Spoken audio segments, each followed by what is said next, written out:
Man, the screen is so meta here. All right. So this is the contract I wrote last Thursday, and I'm not sure how interesting this will be to you guys, but it demonstrates a lot of the concepts we've been working with, and it's also the most complex contract we've worked with, which I suppose goes against the idea of a cryptoeconomic primitive, but it might be somehow a little bit more interesting to you guys. So the idea here is, I call this game fisticuffs. I guess I should just explain the concept here first in general. And the idea is there is a map, an 8x8 map, so a lot like a chessboard, and there are these gentlemen. There's up to 4 gentlemen in a square. And I have a struct here, Victorian gentlemen, and they each have an owner and a position, a health, and an energy. And I'm not using these 2 variables yet. It's just the beginning stages of this. But the idea is that these guys will roam around and they can like just punch at each other and just murder each other. It's pretty brutal, but that's the idea.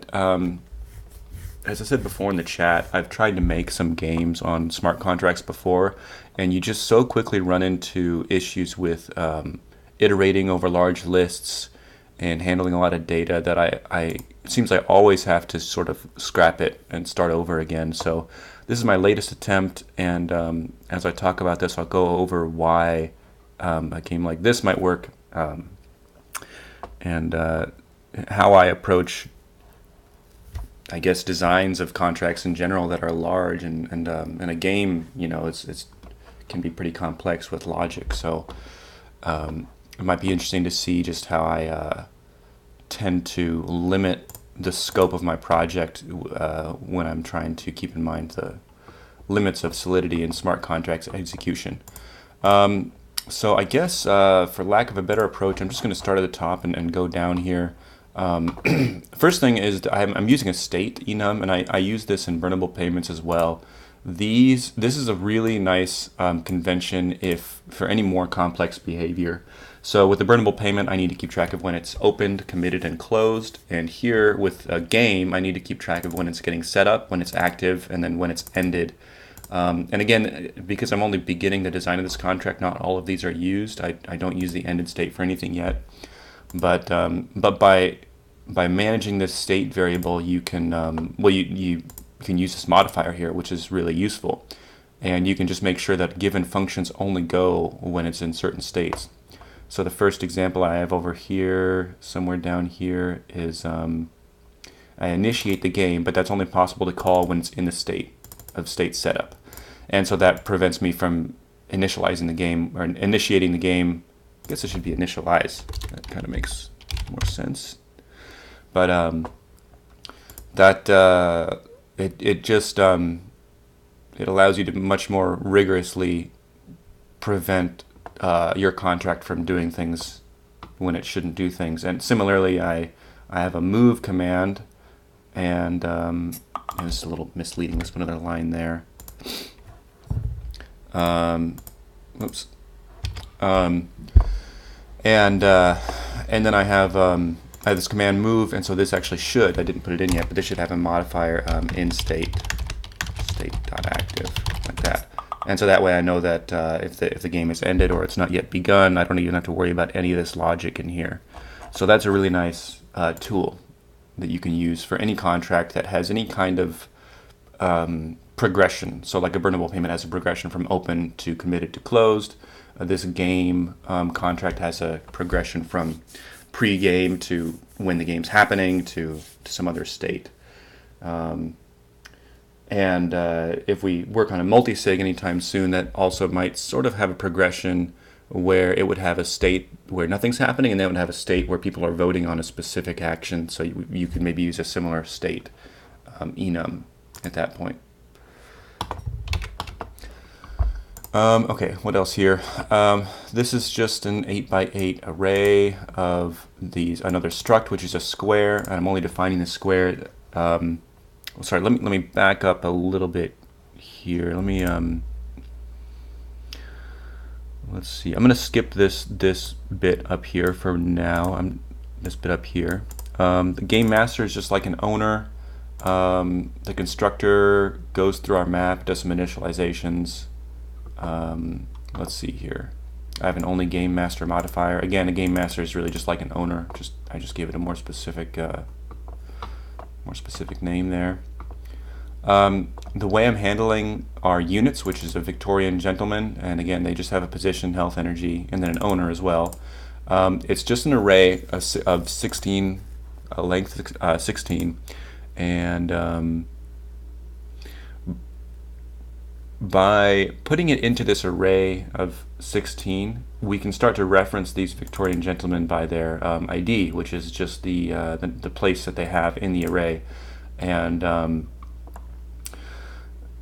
now when we do that, we have to sort of consider what's going to happen when one of these, if they're units and they can die, you know, what happens if it dies? We can't just, you know, if we have an array of 16 and the 8th item in there dies or goes away, we can't just remove that from the array and squeeze it back together, because then our IDs won't work anymore, as the later ones in the array will be invalid.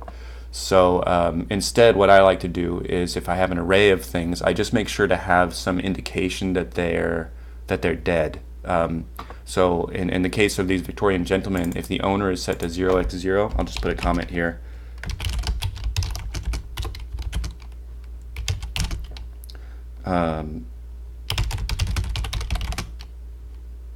Null gentleman. So if you have a list and if in the execution of your contract there might not always be a valid entry, you want to make sure to be explicit about when it's a null value or when it should be ignored. And so for me, I'm choosing to make it when the owner is 0x0. That's when it's a null value. So, and actually I should go make a change to my move command here. I hope I'm not jumping around too much here, but I want to go here and just say, I should have done this earlier, but I'm just going to require that the Victorian gentleman that we're trying to command here, require that his owner doesn't equal 0x0. And actually, now that I put this down, I'm just going to take it out again, because this is required indirectly, because we say we have a modifier here that makes sure that the gentleman ID that's trying to be commanded it makes sure that the sender is the owner, which you can see right. Where are we here? I should probably upload this code so you guys can see it.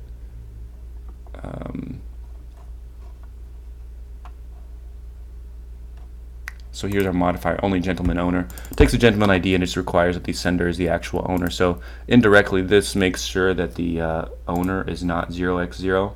But I'm going to keep it in here, I guess, just to be explicit. Maybe I could even comment it out and say, line below is not strictly necessary.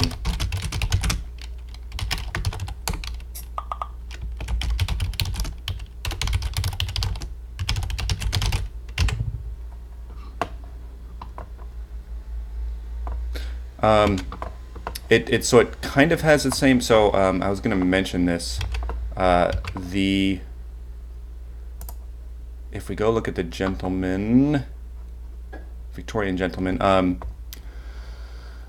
there's a, in English, the singular gentleman is spelled with an A and the plural is with an E. And when I have a list of items, I just try to name them the plural of whatever is in them. Unfortunately, in this case, it leads to a really misleading. So here's the A, so that's a singular, and here's the E, so that's a plural. I'm hesitant to change it right now. That's why they look similar, though. It's a little unfortunate because they just do look so similar. I guess one thing I could do is I could just change it. Instead of using a plural, I could just name it something like array.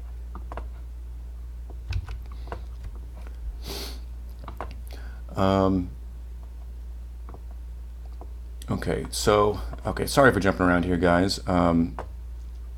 Let's see here. So the game master, again, as I said, that's really just a big owner. That's just an owner functionality. We have a getter here that returns the position of a given ID of gentleman.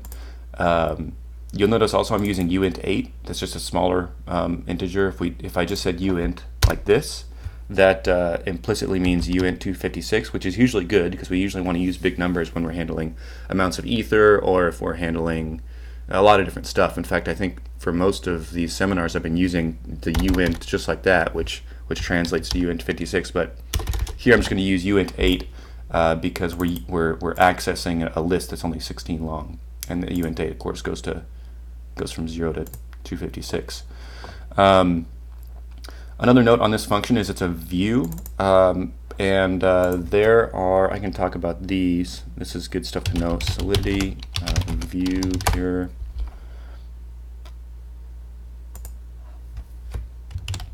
I don't know what the umbrella term for these are. Let's see. So these are the visibilities which we've talked about before: external, public, internal, and private. But there's another thing that's similar, but I don't think they're called visibility. And they're just special types of functions. So there's view functions, and then there's pure functions, and I think, and then there's fallback functions. We already talked about that.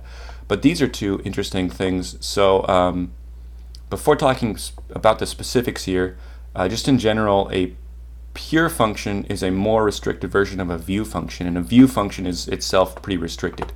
So functions can be declared view, in which case they promise not to modify the state. So that's basically just a getter. And so in my my get gentleman position, I specify it as a view, and that means that when you call this from like Web3 or something, it's not going to go and try to change the state of Ethereum, which means it doesn't need to broadcast a transaction. And any of these, if you make something public, like this one, it automatically generates that getter, and that getter is automatically specified as a view function. So that's why I'm saying view here, is because I want this to act as a getter. Nothing's being changed, and if I tried to change something in the code, it would give me an error when I compiled it because it's a view and it can't change anything. And while we're on this subject here, these pure functions are a similar thing, but they're even more restrictive, and they can't even look at the storage of the contract. So that would be for like mathematical functions. In fact, I think I have a pure function.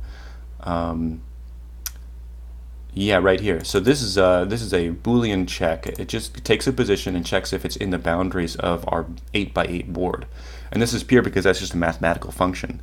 As you can see here, the only line of code here doesn't reference the storage at all. So we can make that a pure function. That's even better in terms of, I don't know if it allows the compiler to optimize certain things or not, but in any case, we can make that function really restrictive.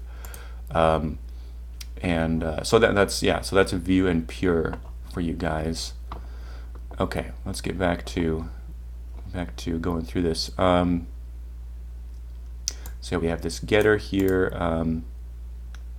We have an assign owners. That's just something that the game master calls to sort of set the players of the game. And so if we have this game out here, we have to ask who are the players, or how do the players sign up if it's just a smart contract out there.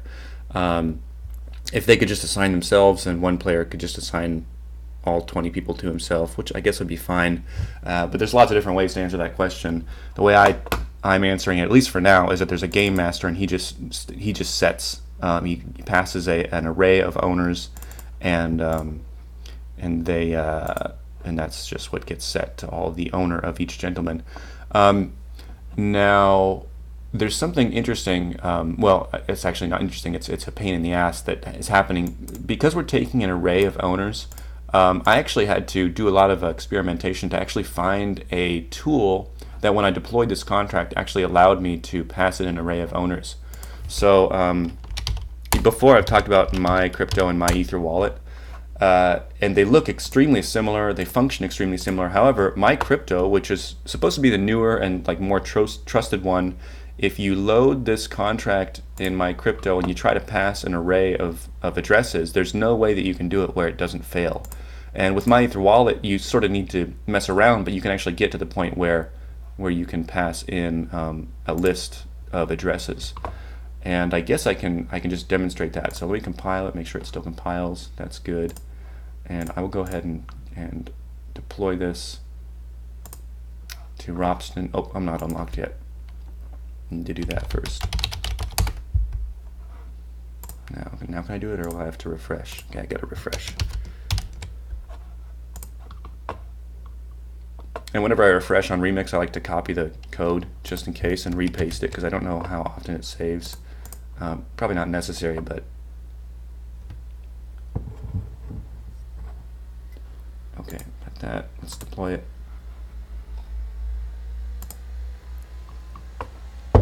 And right now, the only functionality in this game is that you can move your guy around and you can look at where he is with this move command move. Ideally, then I'd add another function here, and maybe we can do that if there's time after I'm done here. But we can maybe have an attack function and see how that works. But anyway, okay, so we got the deploy transaction going. Oh, did it already got mine? Looks like that was fast. Once it loads here, I can get the contract address. Okay, there's that. Contract created. So here's our fisticuffs contract. So now, as I said, I want to I want to start using this. So if I go to my crypto and my Ether wallet, as well as Remix, if I just try to, so here's our contract right here, and I can look at the game master. That's just whoever created it, which is my address in MetaMask. I can initialize game. In fact, I'm going to do that right now. Oh wait, maybe I'm going to reject because I want to assign owners first. As you can see, I can only do that in the setup. So here, let's see, where is assign owners here? You can see it is going to try to take a list of addresses, 16 addresses. So just as a test, and I'd like to actually get you guys to help me with this when I show you how with Pragma can give us a shared interface. That's pretty cool, an automatically generated interface. But for now, I'm just going to copy this address, and I'm going to go into a text file to sort of make this string that I'm going to try to pass. So here's one address, and you should be able to separate it by commas and copy and paste it 16 times. So 1, 2, 3, 4, 5, 6, 7, 8, 9, 10, 11, 12, 13, 14, 15, 16, and erase the last comma. So here's a list of 16 addresses, and they're all identical, but that doesn't really matter. When I put it in here and I click assign owners, I get a syntax error. And this happens even if I paste it and I surround each one with quotes. So like, well, I cut it from here. So like if I were to go to each of these and I put quotes around it, or if I don't put quotes but I put a space between them, I mean, there's nothing here that I can do that I've found anyway that makes this work. And that's true also of my crypto. If I go to my crypto and I go to contracts and I load it all and I try to call that function, that fails as well. So my Ether wallet does not fail when I do that. And I did have to sort of fiddle around to figure out the right way to encode it, but at least it works. And so now if I take this, my arguments, I don't need that yet. I need to just load the contract. So let's go to, I need to get the ABI.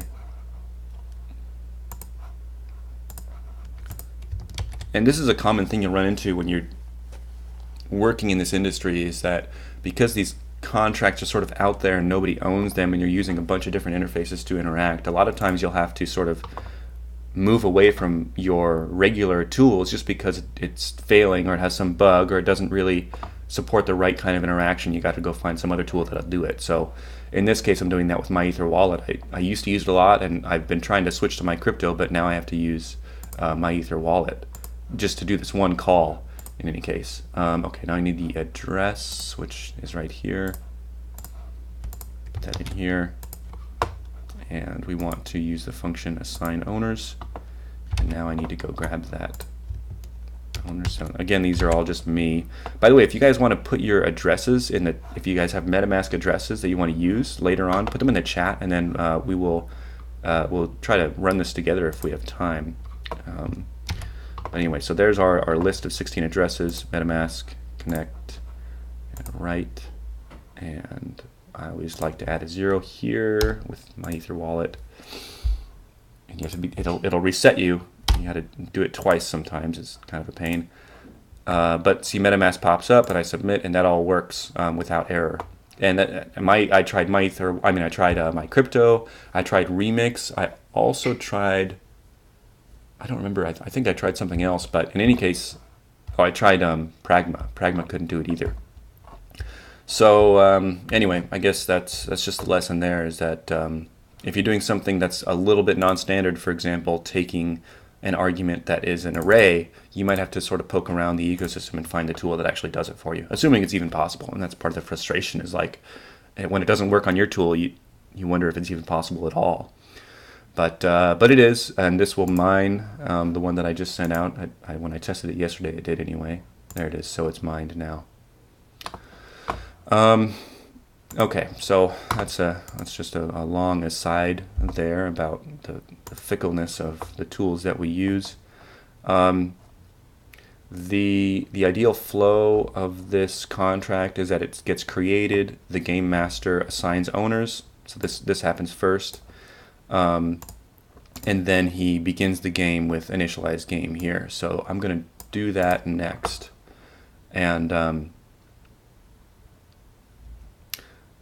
yeah, I think I'd like to move to using with Pragma. So let me just show you what this guy is capable of. I'm going to log in, and so this whole section, this deploy page, works on my Windows machine, and maybe even works on, like, maybe I just have the wrong version number of Ubuntu, and so there's an error. I couldn't find anything on Google, so. But what does still work is these other 3 tabs here. You can, and you can see I already have a fisticuffs here. It saves all the contracts that you have. So what it's saving here is the ABI and the address. And then on any of these, you can select and go to interact. I'm actually going to remove this one and add the new one that I just deployed because it's a little different. But already this is pretty nice. You can sort of manage your contracts here. I even have a subscription manager from old. These are other things I've worked on before, but anyway, so I'm going to add existing contract, and you give it a name, but then you give it the address and ABI just like before. So fisticuffs, whoops, and let's see, get the address and get the ABI.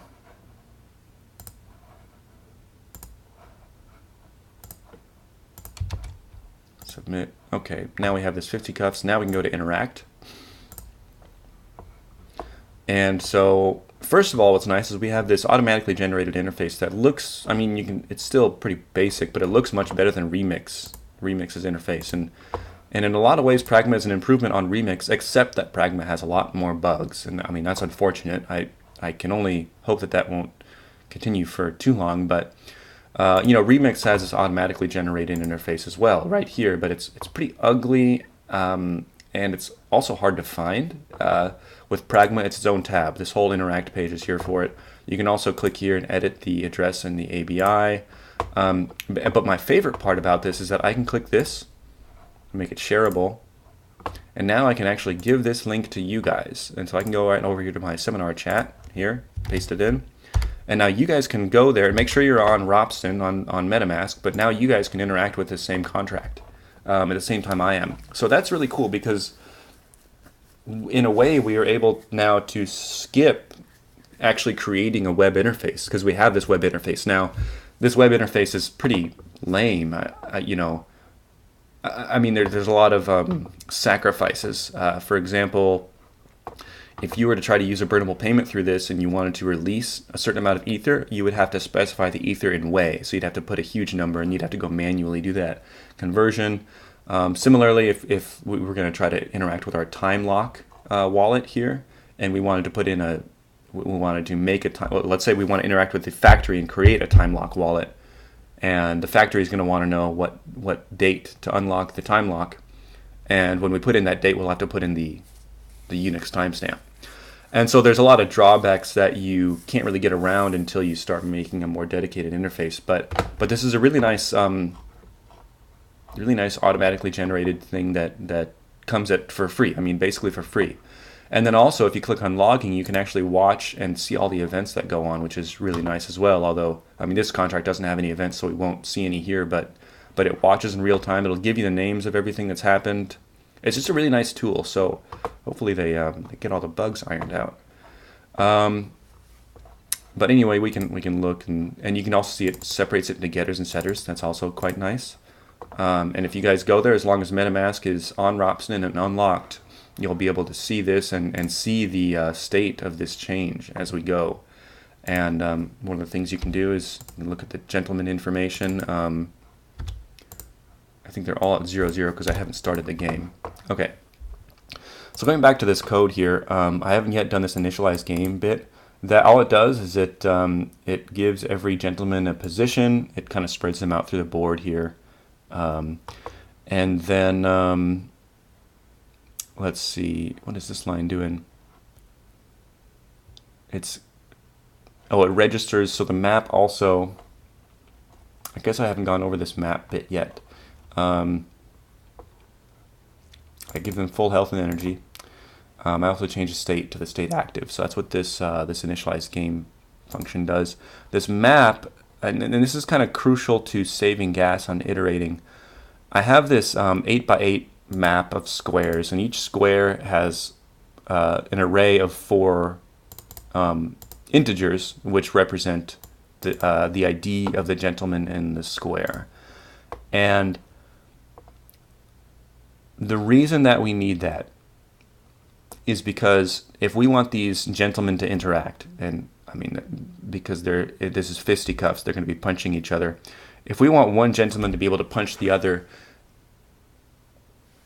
the traditional approach when you're writing a game in C or whatever other typical language is that you would iterate through all of the other units, all the other gentlemen, and find the one that is close enough to punch. But the problem is that then we'd be iterating through a list, and that eats up a lot of gas. And so instead, what I'm doing here is I have a map of squares that actually tracks when the gentlemen are in the square. And then you want to just make sure your logic in the contract is such that you update whenever a gentleman moves. You want to also update the squares sort of tracking of that gentleman. And actually, I just realized I haven't yet done that. So down here in my move here, I get the new position, I check to make sure it's in the boundaries with this pure function up here, and then I move them, but I actually don't yet change the squares recollection of that, squares tracking of that. So I suppose I should go ahead and add that in. Before I do that, I'm just going to go back to Pragma. Well, I guess I'll be uploading a new contract, so I guess I don't want to do too much with this. But that's why I always try to use Pragma, and why I was going on about it earlier in these seminars, is because you can get this shareable link, and I think that's just great. I mean, especially if you wanted to write a contract knowing that this would be your interface, you could make some functions that were meant to be user-facing. So you could say, like, you could have a function with a weird kind of fun name like adventure, and then this function would return like a string, not some integer, but like a string that, you know, returned the outcome of your adventure, and that could just be some sort of randomness, you know. But anyway, I think that this interface is very cool. So it's definitely a leap forward. Hopefully they get all the bugs ironed out.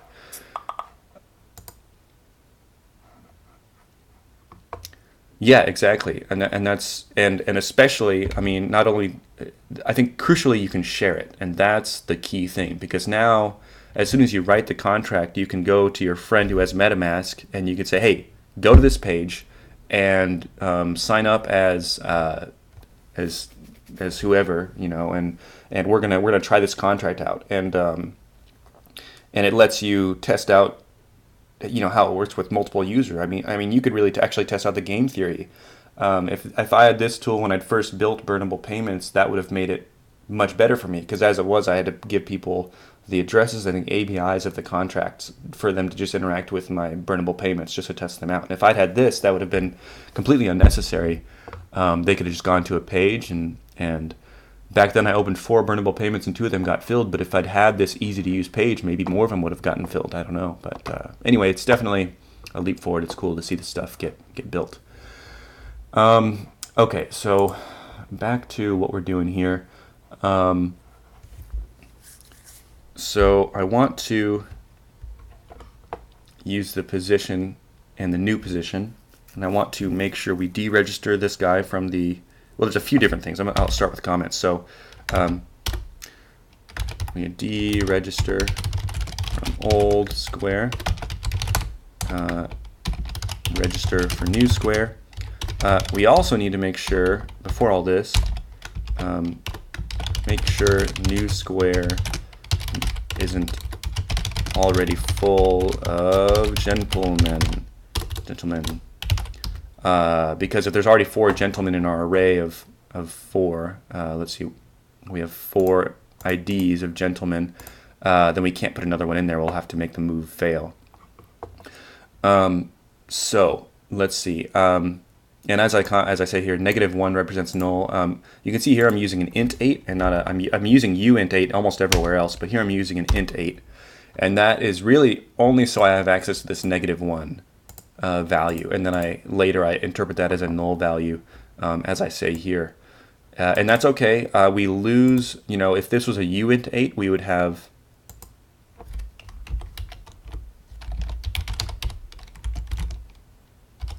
the range of 0 to 256, well, 255, I suppose. And an int 8 would have a range of, I think it's negative, let's see, what is half of, I think it's -128 to 127, something like that. So you get that, you don't have as high of a max. That's okay for our purposes because this, it's just an ID that's referencing a list that was only 16 members long, so still 127 as a max is fine. But that's why I'm using an assigned integer rather than unsigned. Smaller size. It is not happening in this contract. I was not aware of that. So Corey is saying that using smaller variables only matters if you pack them, which I'm certainly not doing. So that's good to bring up. I did not know that. So if that's true, then it doesn't really matter in terms of gas usage or storage if I say uint 8 or uint 256. And that kind of makes sense because it seems Solidity always is presenting variables in this large format, even when they're small. So that kind of makes sense. I'm going to keep them as uint 8 here, but that is good to note. Okay. So let's see, what was I doing here? Another message. Oh yes, that is a good. Oh yeah, right here, cool. Layout of state variables and storage. Is there a particular section? How to pack.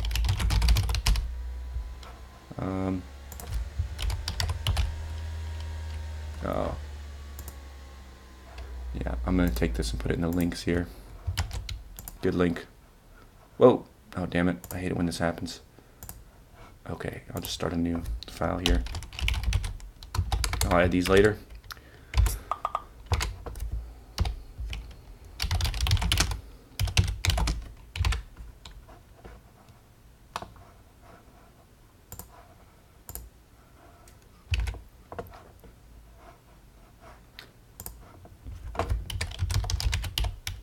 Yeah.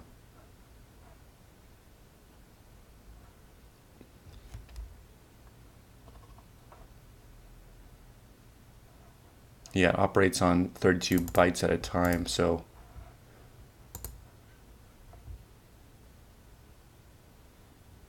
looks like it optimizes for it somehow.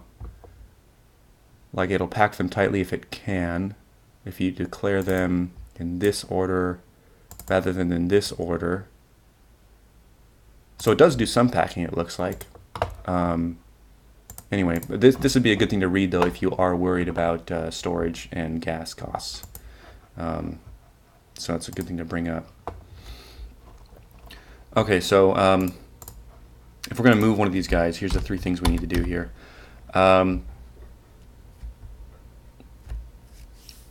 So let's see here.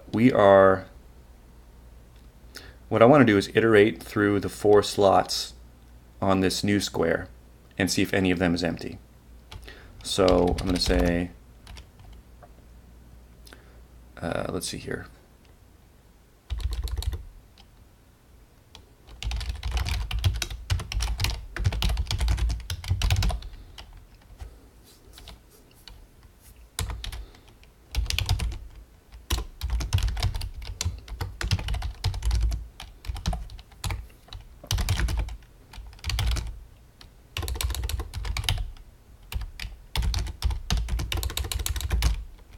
Equals 0, I less than 4, I plus plus.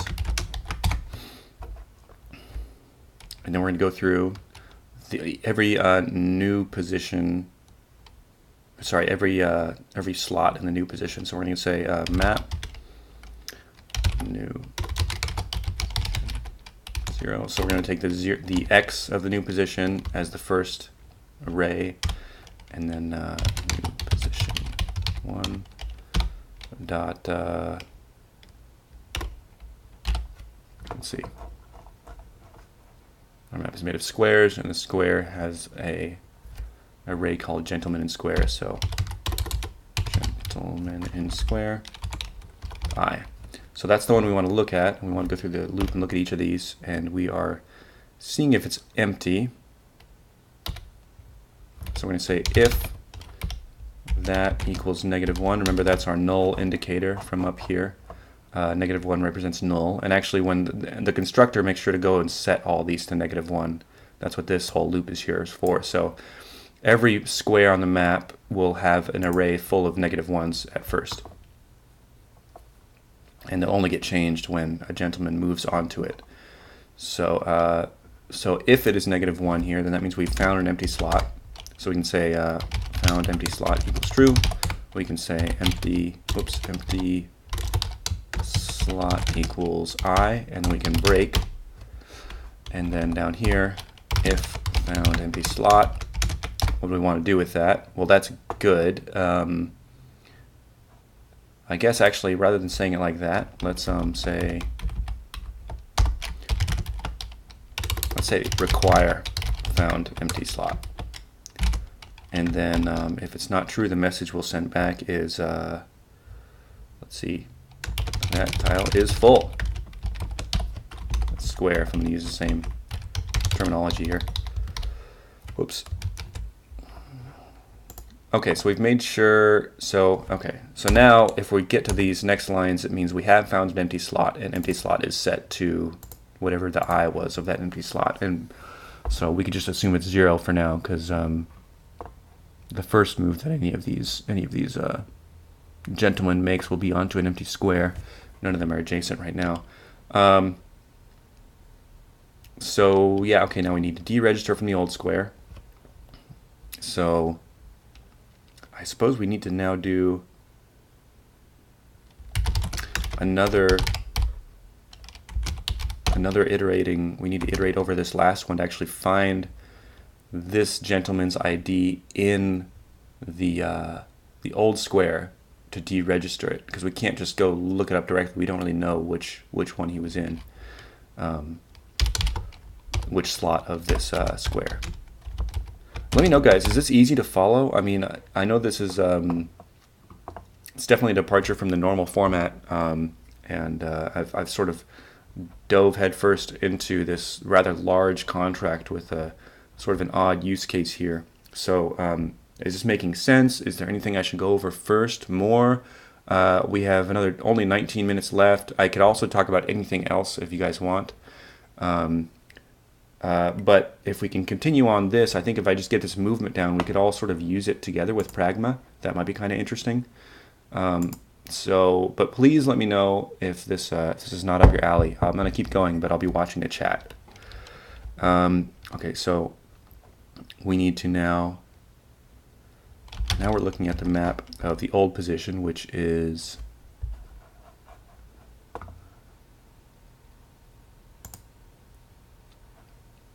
just this bit right here. This is the old position. I'm going to, for conciseness, and I don't know, I think if we have, okay,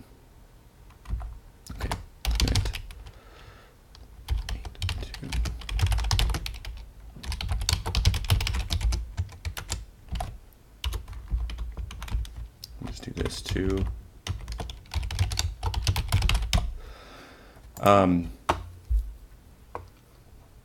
I'm making this old position out of convenience because we could just reference this whenever we want. This is going to be the old position until the very end here. And even though we're making a new variable and that might increase gas costs, I believe that when you enable the optimization of the compiler, it sort of gets rid of that shortcut. So I think we have to gain some clarity by doing this, and we don't really make a hit on the gas costs, although I'm not entirely positive on that. I don't have it in a repo right now, although it would be pretty easy, I suppose, for me to just make it really quick. Let me do that just super quick here.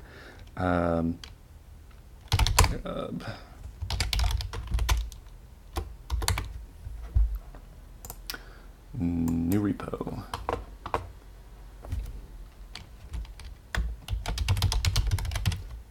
Fisticuffs, public, initialize, yep.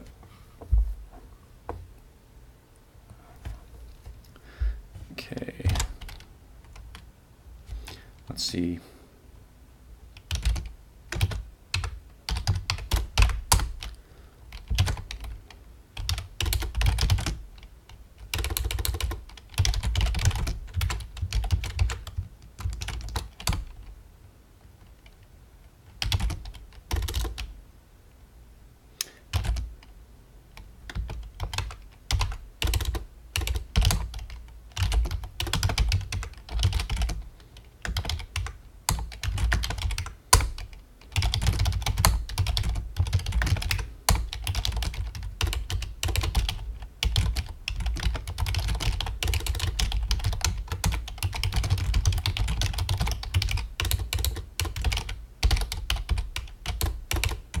Oh goodness. Okay, that should be up there now. I feel so proud of the fact that I can use Git and not like struggle and stumble around for like minutes down search queries. Okay, so there's that. I'll put this in the links, and I'll also just send it right over on the Slack too. There we go. Cool. Okay, let's get back to what we're doing here. So, okay, so we have an old position variable now, and I'm going to use that down here. In fact, I'm going to use the same, I'm just going to copy this. Although, no, I'm just going to rewrite it from scratch. I think it'd be a little clearer. So if map, now we're looking to look at the old position 0 old. And again, map is just a two-dimensional array, so we're taking the x value of old position and we're using that to reference the first the first dimension of the array, and then this is referencing the second dimension of the array, and that's how we're sort of implementing a two-dimensional map here.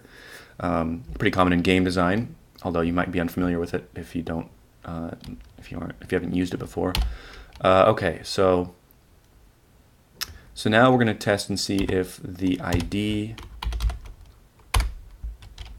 at this variable is equal to the gentleman ID of our function call here.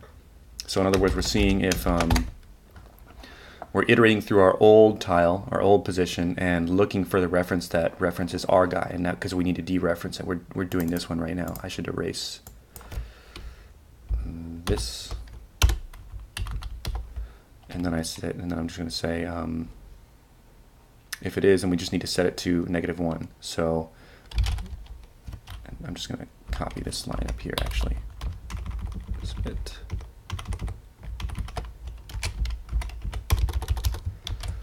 Equals -1. That's our null value. Hey, how's it going? Good. So let's see here. So I got so this is good and done now, and now we just need to register for the new square. New square? Oh, I'm streaming. I equals 0. What am I doing? I'm just here. Let me slow down here and think about what I'm doing. So we already have our empty slot is set to whatever the empty slot of the new square is. And so I guess that's actually pretty simple. Just going to go map, and we're looking at the new position again. New position 0, new position 1, dot gentleman in square, and empty slot equals, and then the gentleman ID. Gentleman ID. Okay. So that all should work, and it's definitely more complex than what I typically write, and you can imagine a bug here would be, I mean, a pain.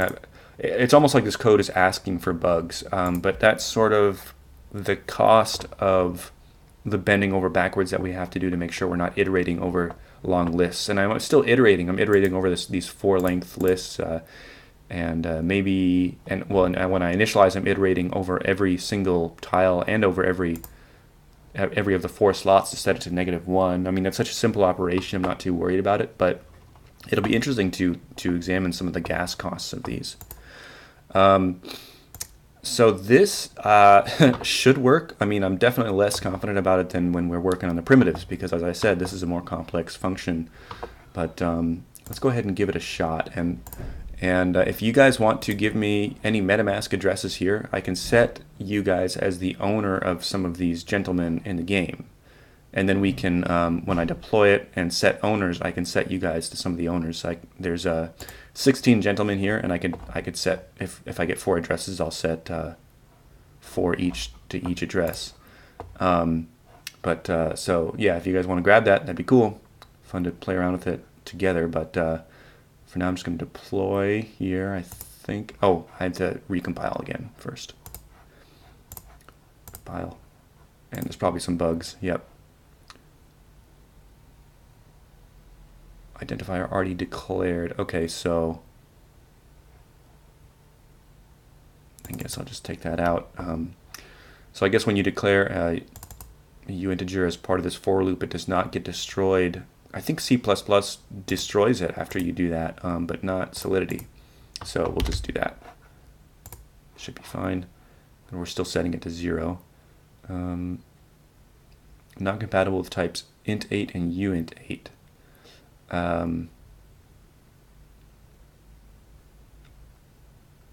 Equals. Okay, so it's complaining that here we're comparing this value is an assigned integer and this is an unsigned integer. So it's complaining that it can't compare those two. So I am just going to cast this. And this area is where you want to start worrying about overflows or maybe maliciously malformed inputs. I don't think we have any danger here, but when you start casting from signed to unsigned, or you start adding 2 numbers together, you have to worry about overflow errors. There's a library called SafeMath that will help you with that, but I don't think we need it here, and I don't think it would help in this case anyway.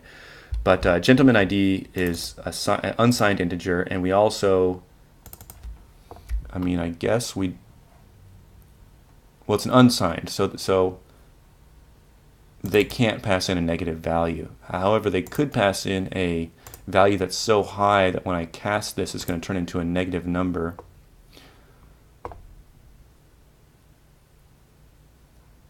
And that's certainly not intended. So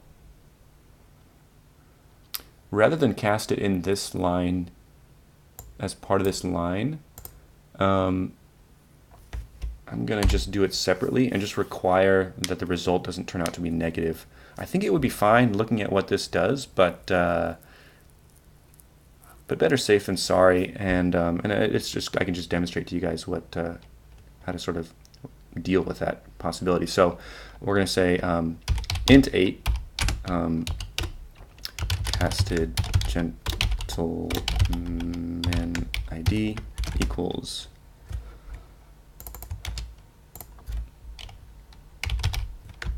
like that. That's how you cast. And then I'm just going to say require that casted gentleman ID is greater than or equal to 0. And then here I'm going to say casted gentleman ID. Again, I don't really know if that's necessary, but better safe than sorry. And this is just sort of good practice. You should at least know that you could do it, or that you sort of like should. Even if you decide not to, it's good to consider that sort of thing. Okay, one more error, and that was a good error. Again, I gotta express appreciation for the Solidity development, or the minds behind Solidity, because that error that it threw there sort of forced me to make that decision and actually look at that. And more and more, I'm just convinced that Solidity is a really nice language, and there are other coins that I think are promising, and maybe will solve scaling and still do smart contracts and all that. But I do think it's going to take a long time before there's something that comes along and not only does smart contracts, but does it so elegantly as the same way that Solidity is designed. But okay, and here it is again. It looks like the same sort of error. So we're assigning, well, here I can just say casted here again, that solves that. Okay, now we can compile. So I'm going to deploy, and does nobody have a MetaMask address that they want to give to me to run this with me? I mean, it's not going to be too exciting. We can't punch each other yet, but we can move around. But okay, deploy and submit.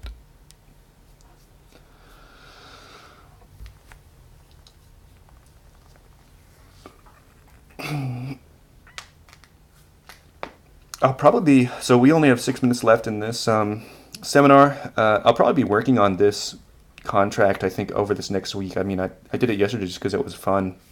I do like to try out, like I said, I do like to try out writing games in Solidity every once in a while. I do think there's going to be a cool union between crypto and games, but we haven't really seen it yet. But so I'm always sort of eager to look into that stuff. But it looks like we have our contract that's deployed now. Okay, let's get the address, copy it, go to Pragma. I am going to just go to contracts and delete the old one and add the new one. There's this edit button, but it didn't work the last time I used it. Oh my god, it's just kind of funny how many bugs there are in this, and yet I still find it useful. So anyway, okay, existing contract, the address, fisticuffs, and we need to grab the ABI again.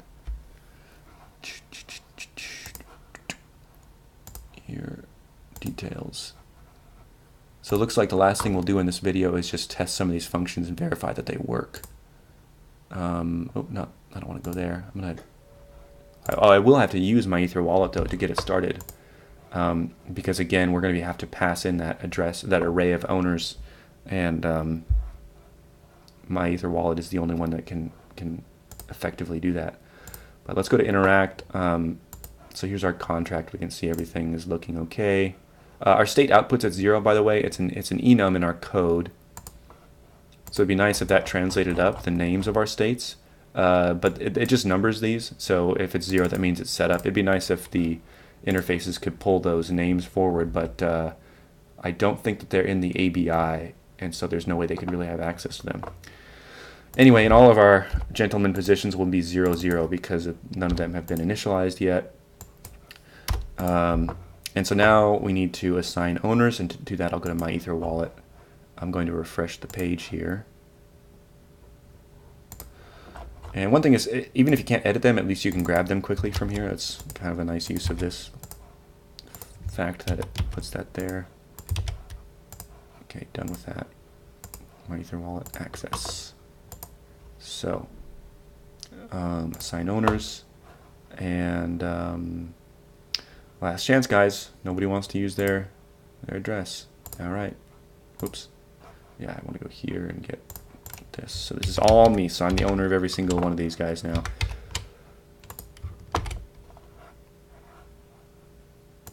Mask, connect, right.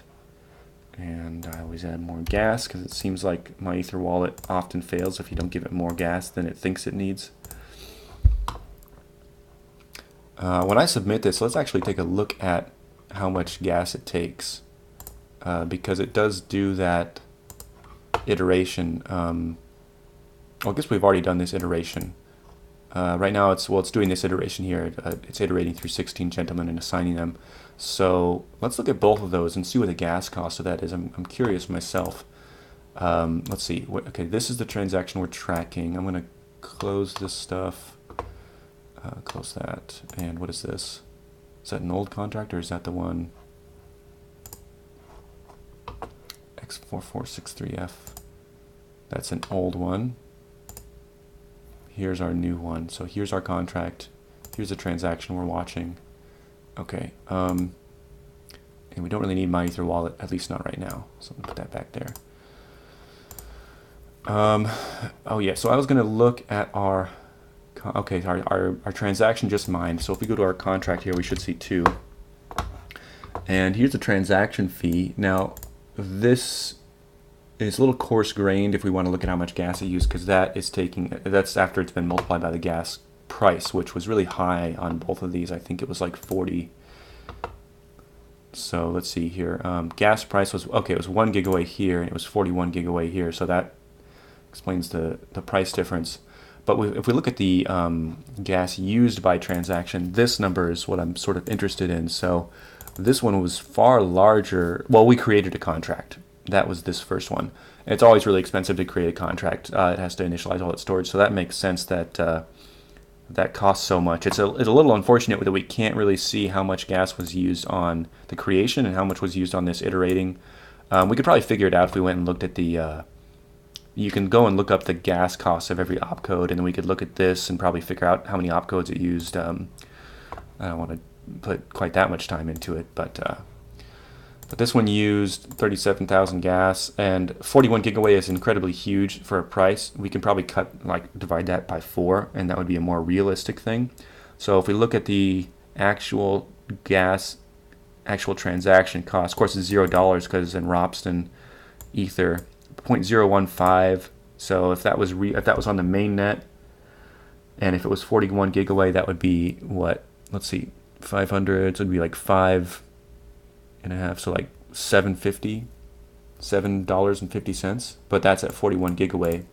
And so if you divide that by 4, that'd be about $2. And that's been my experience, that whenever I deploy a contract, it costs about $2, $5, at least if I want to get it in there relatively soon, and if the network isn't too congested.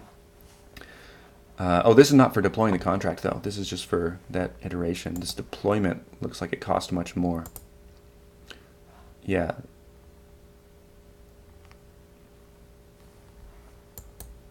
Okay. Well, anyway, let's see. The time is up here. I would like to get in some testing here. So we ran the owners. We assign the owners. So let's just make sure. Let's go put a 0 in here and see what we get. Okay, we get an owner. That's good. And now this output here, you'll notice that it's outputting the struct. Let's look at our struct. So, but it's omitting something. It's giving us the address, the health, and the energy. It's not giving us the position. Go look at that again. It's giving us the owner and then 2 more integers. So, and the reason it's not giving us a position is because this is an array, and you can't really. I don't think we've gotten to the point where it's easy to pass forward an array within a struct. I think that's a little too complex. I don't know exactly where the complexity arises there, but there's something that's making it not work, and so that's why we only see we don't see that position, and that's why I have this specific getter right here. I had to build that in when I realized it didn't show up here. Anyway, so I can initialize the game now and submit. And now this, if we go back to the function here, this will go through all of the gentlemen. It'll set their position. It'll spread them out throughout the board. Give them each, well, they already have the owners, but it'll give them it'll register them on the map, so each tile will know, and then it'll give them health and energy. So let's watch that, and then if that works, which it just got mined, looks like. So now we should be able to go to my pragma here, and anybody else who, oh, I should share this. And this link should be live, maybe forever, I think. I don't really know, but so even if you're watching this on YouTube, you should be able to go to this link. So I guess because of that, I'll just add this to my links bit, which will go on the blog post. And I'll also put it on the Slack, so anybody watching can see it. So now, if I've initialized the game, first of all, our gentlemen should be spread out. So there we go. That one's at 2, 0. This one's at 4, 0. So that seemed to work. We can also look at the state. The state is now 1. So that is, we are in the active state.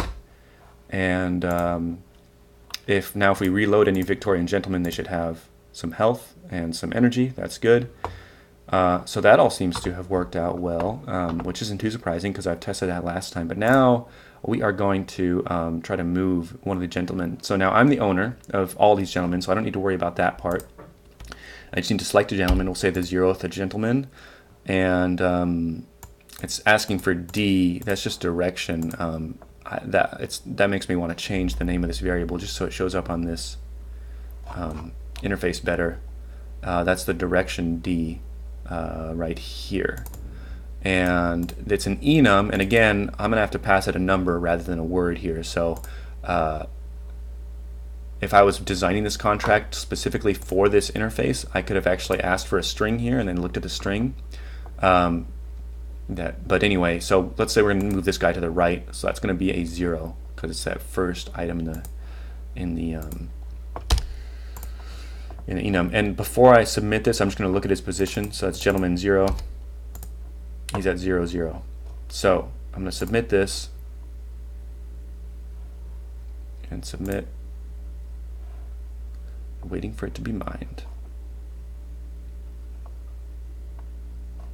Now, one thing that we can't check with this interface is whether the map tiles are registering the gentleman, the gentleman with the squares. The only way we would test that is if I went and moved every gentleman to the same square and see if it stopped when we got 4 on there,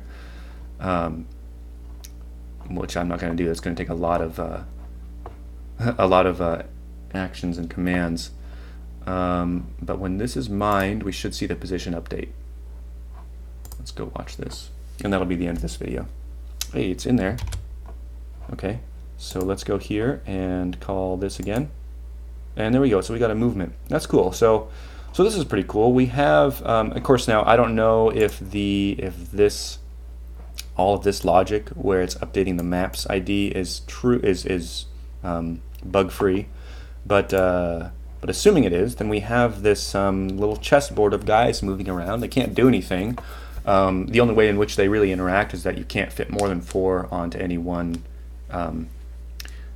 tile. But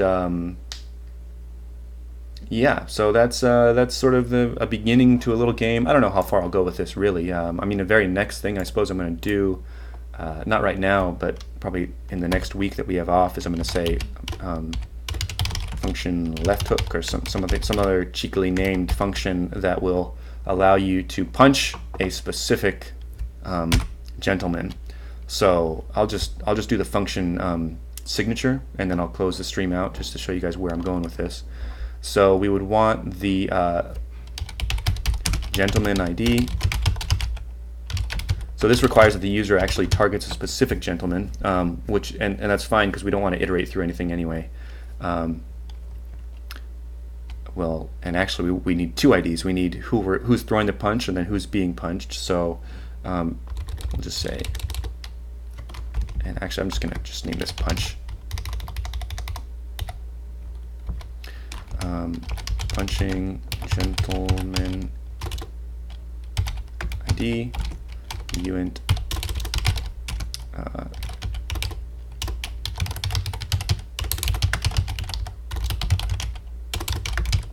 that, And that's it.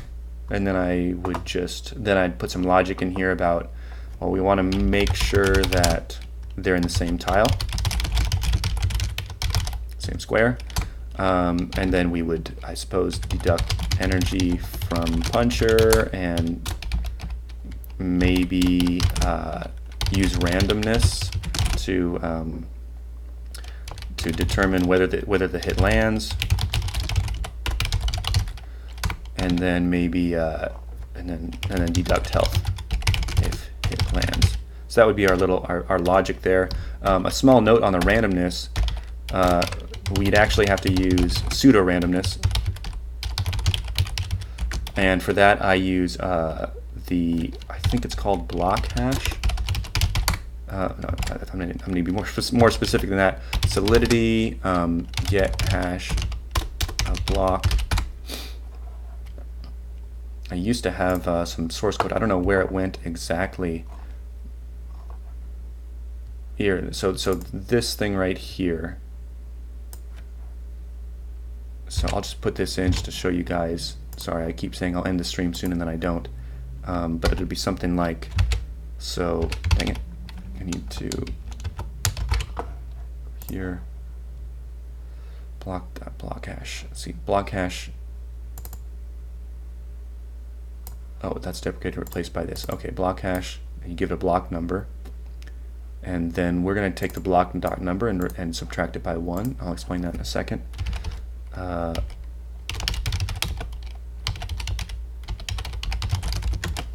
Is that right? Did I get that right?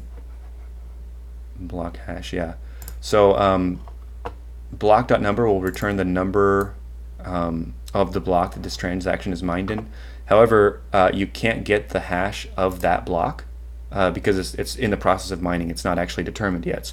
So if I try to do this, that will fail. I don't know where exactly it fails. I don't think it fails in the compilation, but it fails somewhere. So I do a -1 because then that'll get the hash of the block previous, which is known. And it's random enough, I would say, for a proof of concept game. So that's what I always try to use as a source of randomness. And then you could massage that into your own range of numbers, but that's where you get randomness. Okay, so yeah, that's where I'll move forward with next week. Might even upload some videos about it. I'm not going to be too serious about it though, but please feel free to hit me up. And now that I have a GitHub up, I'll probably be updating that as well. And maybe at the end of the week, if I have something that's functional, I could test it with you guys. That would be kind of fun. But yeah, that's it for today. I hope that was fun for you guys. I was thinking it might be fun to do something a little bit different this Friday, and yeah, have a good week off. I do plan to do some PR stuff for Toasty Coin. I mean for Crypto Primitive. So stay tuned for that. And if anyone wants any work or any assistance on anything, please contact me. I'm happy to do some sort of more informal and sort of direct teaching and guidance. And hopefully at the end of this next week, I'll have some more students coming in with the PR work that I do. And if you guys have any ideas on that, yeah, please let me know. But yeah, I think that's it for now. I'll see you guys next time.